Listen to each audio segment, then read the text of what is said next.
From a bedroom in his parents' house, 27-year-old supermarket worker Tim Wilms is helping change the face of conservative politics in Australia.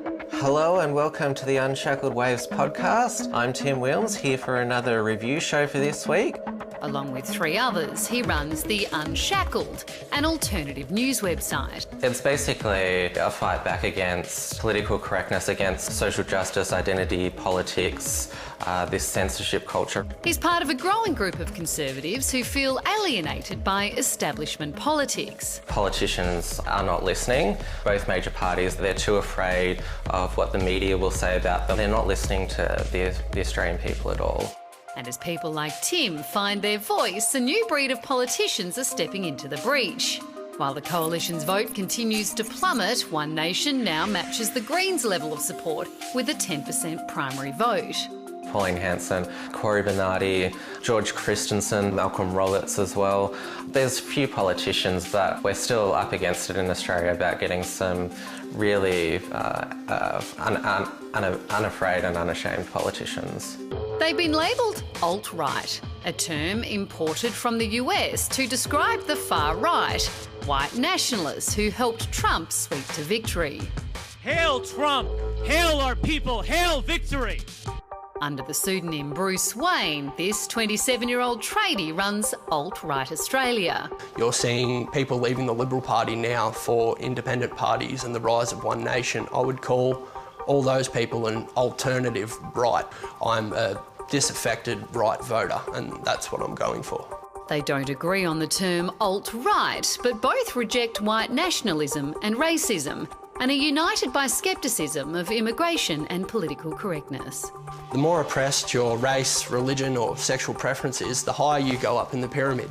Everything's politically correct and based on empathy and on feelings and not on logic. I think we have growing problems in this country and no one really seems to want to talk about them except Pauline Hanson. We are, upstanding citizens. We're not going to be demonised like this. We're going to fight back against this tyranny of political correctness, of, this multiculturalism, immigration being forced down our throats. A member of the political establishment for 2 decades, Senator Cory Bernardi has broken away to represent those who feel forgotten by the Liberal Party. They're concerned about globalisation, they're concerned about jobs and the economy. Our economy is not doing particularly well at the moment. Jobs, people feel insecure about that.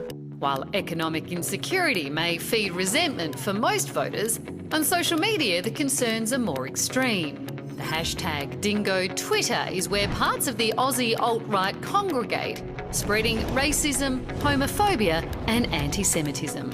Looks like the blacks are chimping again. There is no room for any non-white immigration in any of our white countries. Why are so many Jews pushing pedophilia?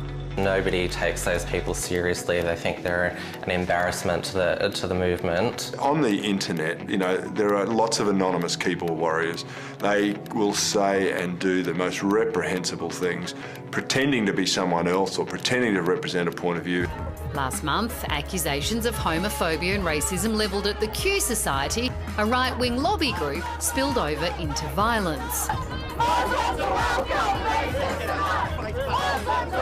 I'm very strong on free speech and my human rights as well as yours. I should not be allowed to be intimidated. I think free speech is definitely my concern. Our rights are being taken away from us. Some of these reactions aren't particularly healthy, but it's a product of neglect by the major parties against most of Australia.